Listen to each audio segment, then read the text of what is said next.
मेरी शादी को अभी 3 महीने ही हुए थे। मैं कुछ काम के लिए नगर से बाहर गया था तो मेरी पत्नी मायके चली गई। कुछ दिन बाद उसका फ़ोन बंद हो गया। मैं जब लेने उसे उसके घर गया तो मेरी सास ने जो कहा उसको सुनकर मेरे होश उड़ गए और पैरों तले ज़मीन खिसक गई। मुझे विश्वास ही नहीं हुआ था। करीब 7 महीने बाद मुझे पता चला कि मेरी सास झूठ बोल रही है थी। मेरी पत्नी तो मेरा नाम रमेश है। मैं अपने आप को बहुत खुदकिस्मत मानता हूँ कि मेरी शादी रचना से हुई। रचना और मेरी शादी घरवालों की मर्ज़ी से हुई। रचना बहुत सुंदर है। शुरुआत में मुझे लगा था कि वो मुझसे शादी को हाँ नहीं कहेगी, लेकिन जब मैं उसे देखने गया तब उसके स्वभाव का पता चला। बहुत अच्छा उनका परिवार था। रचना जब शादी करके मेरी ज़िंदगी में आई तब से मेरी ज़िंदगी बदल गई।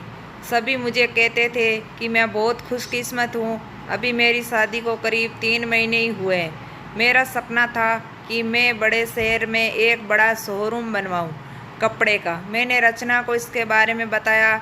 रचना को पता है कि ये मेरे लिए कितना बड़ा सपना है। मैं दिन रात इसी में लगा रहता हूँ। बड़ी मुश्किल से मुझे एक जगह मिली, लेकिन पैसे बहुत ज़्यादा थे, इसलिए मैंने अपने गांव की ज़मीन बेचने का फैसला किया था। ज़मीन मेरे पिता के दूसरे भाइयों का भी हिस्सा थी। इसी काम के लिए मुझे कुछ दिनों तक गांव में जाना पड़ रहा था। मैंने रचना को चलने को कहा क्योंकि पता नहीं कितना समय लग सकता है, लेकिन उसने कहा कि वो अपने मायके चली जाएगी। मैंने भी सोचा कि ठीक है। रचना अपने मायके चली गई। मैं अपने गांव चला गया। रचना से मैं फ़ोन पर बात किया करता था। ज़मीन के कागज़ और सारी बातों में समय लग रहा था। इसी दौरान मेरी पत्नी से मेरी बात होती रहती थी। मैंने एक शाम उसे फ़ोन किया तो वो कुछ बदली बदली थी, ज़्यादा बोल नहीं रही थी। मैंने पूछा, क्या हुआ, तुम ठीक हो? वो बोली कि मुझे आपको कुछ बात बतानी है। मैंने कहा कि बताओ, क्या बोलना चाहती हो? वो थोड़ी देर चुप रही और फिर बोली कि अभी नहीं, मैं आपको मिलकर ही बताऊंगी। मैंने भी कहा कि ठीक है, लेकिन मुझे नहीं पता था कि मेरी ज़िंदगी में इतनी बड़ी बात होने वाली है। अगले दिन दोपहर में मैंने जब रचना का फ़ोन किया तो उसने फ़ोन नहीं उठाया। मैंने भी सोचा कि कुछ काम होगा, इसलिए मैंने उसे बात पर ज़्यादा ध्यान नहीं दिया। मैं सारा दिन अपने काम में उलझा रहा। काम भी ज़रूरी था क्योंकि वो ख़त्म करके ही मैं जल्दी से रचना के पास वापस जा सकता था। दिन भर के काम के बाद मैंने फिर शाम को रचना को फ़ोन किया, लेकिन इस बार उसका फ़ोन स्विच ऑफ आ रहा था। मैंने फिर सोचा कि शायद किसी काम से गई होगी और मोबाइल स्विच ऑफ हो गया होगा। मैंने फिर किया क्योंकि दिन भर बात हो ना हो, लेकिन रात में ज़रूर बात किया करते थे। लेकिन रात में उसका फ़ोन स्विच ऑफ था। अब मुझे थोड़ा फिक्र हुई, लेकिन फिर मैंने सोचा कि वो उसके घर ही है। अगर कुछ बात होती तो मुझे फ़ोन आ जाता। थोड़ा बहुत विचार करके मैं सो गया। मैंने सोचा कि उसके घर में किसी को फ़ोन करूं, लेकिन रात में उस समय फ़ोन करना मैंने उचित नहीं समझा, इसलिए मैं सो गया। सुबह उठते ही मुझे यही ख्याल आ रहा था कि मैं रचना से बात करूं। सुबह भी मैंने फ़ोन किया, लेकिन अभी भी वे बात उसका फ़ोन स्विच ऑफ ही था। अब मैंने उसकी मम्मी को फ़ोन किया, लेकिन उन्होंने भी मेरा फ़ोन नहीं उठाया। अब मुझे थोड़ी फिक्र होने लगी थी क्योंकि किसी से मेरी बात नहीं हो रही थी। करीब 3 दिन तक ना रचना का फ़ोन आया ना उसकी माँ का। मैं अपने काम में लगा रहा। फिर एक शाम मेरी सास का फ़ोन आया। मैंने पूछा कि रचना कहाँ है? वो बोली, रचना अपनी एक चचेरी बहन की शादी में गई है, शायद वहाँ नेटवर्क नहीं होगा, इसलिए बात नहीं हो पा रही है। मैं भूल गया था। रचना ने मुझे बताया था कि वो वहाँ जाने वाली है। मेरी चिंता थोड़ी काम हो गई और मैं वापस अपने काम में लग गया। रचना वहाँ 5 दिन रुकने वाली थी, इसलिए मैंने सोचा कि शायद 5 दिनों तक मेरी रचना से कोई बात नहीं हो पाएगी। मेरा काम भी लगभग ख़त्म हो गया था। मेरे हाथ में पैसे 2 से 4 दिन में आने वाले ही थे। जैसे ही मेरे हाथ में पैसे आए, मैं वहाँ से निकल गया। वहाँ से निकलने के बाद मैं सीधा अपनी पत्नी के घर ही गया उसे लेने के लिए। जैसे ही मैं वहाँ पहुँचा, मुझे देखकर मेरी सास खुश होने की बजाय डरी हुई दिखाई दी। मैं थोड़ी देर वहाँ बैठा, उनसे पूछा कि रचना कहाँ है? वो बोली कि वो अभी आई नहीं है। मैंने बोला कि आई नहीं है? अभी तक उसका फ़ोन भी नहीं लग रहा है। मैंने कहा कि आप मुझे वहाँ किसी का नंबर दे दो, कितने दिन से रचना से बात नहीं हुई है। वो कुछ देर सोचती रही, फिर बोली कि अभी मेरे पास नहीं है, मैं आपको किसी से पूछ कर देती हूँ। करीब 8 दिन हो गए थे मुझे रचना से बात किए। मुझे रचना पर भी गुस्सा आ रहा था कि उसका फ़ोन स्विच ऑफ क्यों है। साथ उसका फ़ोन काम नहीं कर रहा हो तो वो किसी के भी फ़ोन से बात कर सकती, लेकिन उसने मुझसे बात नहीं की। मैंने सोचा था कि जब वो आएगी तो उसे ज़रूर डांटूंगा। मेरी सास का फ़ोन नहीं आया। करीब 12 दिन हो गए। मैं उनके घर वापस गया, लेकिन अब वो भी घर पर नहीं थी, ना ही मेरा फ़ोन उठा रही थी।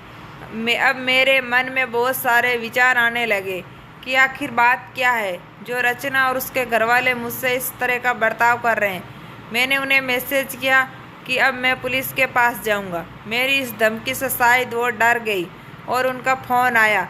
बोली कि बेटा, मैं तुम्हें कुछ बताना चाहती हूँ, तुम घर आ जाओ। अब मेरी चिंता बढ़ती जा रही थी। ऐसी क्या बात है जो ये सब मुझसे छिपा रहे हैं। मेरी पत्नी ने मुझसे 20 दिनों से बात नहीं की थी। मैं अगले दिन उनके घर गया। मेरी सास का मुंह उतरा हुआ था। मैं बहुत गुस्से में था। मैंने जाते ही उन्हें ज़ोर से चिल्लाते हुए पूछा कि कहाँ है मेरी रचना। मेरी सास मुझसे बोली कि बेटा, अब मैं जो तुम्हें बताने वाली हूँ उस पर तुम्हें विश्वास नहीं होगा, लेकिन यही है, सही है। वो बोली कि रचना किसी के साथ भाग गई।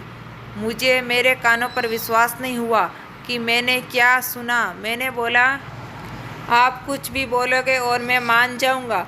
वो बोली, बेटा यही सच है। तुम्हारी शादी के पहले उसका एक प्रेम प्रसंग था। जब तो वहाँ गांव में अपनी बहन की शादी में गई तो उसे वो वहाँ मिल गया और वो मौका देखकर वहाँ से भाग गई। मैं जानती हूँ कि तुम उससे बहुत प्यार करते हो, लेकिन अब यही सच है, तुम्हें उसे भूलना होगा। हम लोग पुलिस के पास नहीं गए, नहीं तो बदनामी होगी, इसलिए हम इस बात को तुमसे छिपा रहे थे। रचना मेरे साथ 3 महीने तक रही थी।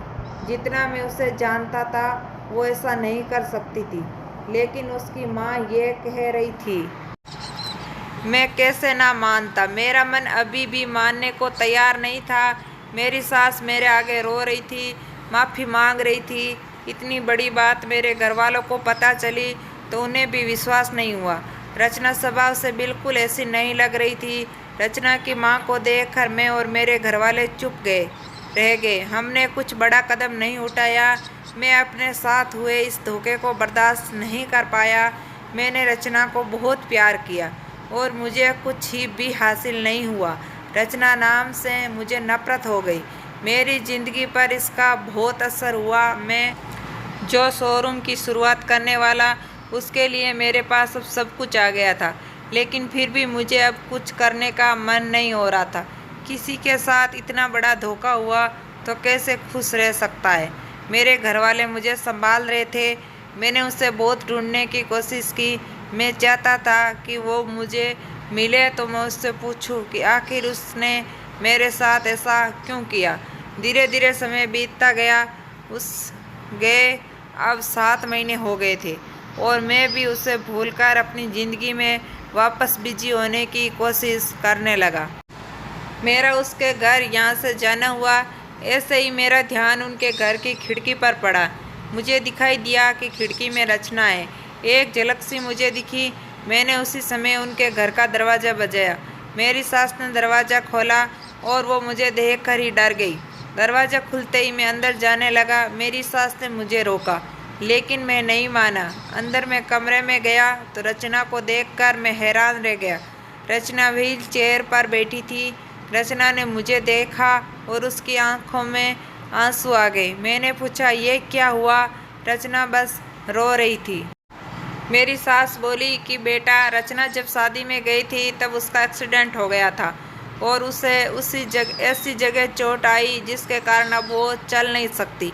एक्सीडेंट के समय भी बेहोशी में ये कह रही थी कि तुम्हें ना बताए, वो बड़े काम के लिए गए हैं। डॉक्टर ने जब बताया कि हो सकता है रचना अब चल ना सके और इलाज पर बहुत ज़्यादा पैसा लगेगा, तब भी मैंने कहा कि दामाद जी को बता देते हैं, लेकिन रचना ने कहा कि मैं उनकी ज़िंदगी खराब नहीं कर सकती।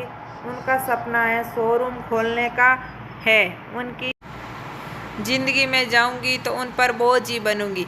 इसलिए रचना ने यह झूठ तुम्हें कहने को कहा ताकि तुम्हें उसे भला बुरा कहकर उसे भूल जाओ, उससे नफरत करो। मेरी पत्नी मुझसे इतना प्यार करती थी। मैंने उससे कहा कि रचना, अगर मेरे साथ ऐसा कुछ हो जाता तो क्या तुम मुझे छोड़ देती? रचना ने रोते हुए कहा कि ऐसी मत बोलो। रचना ने कहा कि मैं आपकी दोषी हूँ। एक्सीडेंट में हमारे बच्चा जो गर्भ में था भी नहीं बचा। आप मुझे भूल जाए, दूसरी शादी कर लीजिए। मैं आप पर बोझ नहीं बनकर रहना चाहती। रचना की आंखों से आंसू नहीं रुक रहे थे। कितने दिनों उसने रोक रखा था। मैंने रचना को बीते कुछ महीनों में ना जाने क्या कुछ नहीं कहा, लेकिन अब वो रचना को एक पल भी अपने से दूर नहीं रखना चाहता था। मैंने रचना की एक बात नहीं सुनी। मैंने रचना को अपने साथ ले आया। अब कोशिश यही कि वो फिर से चल सके। मैंने मेरा शोरूम बेच दिया और अच्छे से अच्छे अस्पताल में रचना को दिखाया। उम्मीद की किरण दिखाई दे रही है। बस मैं यही चाहता हूँ कि वो फिर से अपने पैरों पर खड़ी हो जाए। उसका फ़ोन अभी भी ऑफ था। धन्यवाद दोस्तों। कहानी पसंद आए तो चैनल को सब्सक्राइब करें और वीडियो को लाइक करें।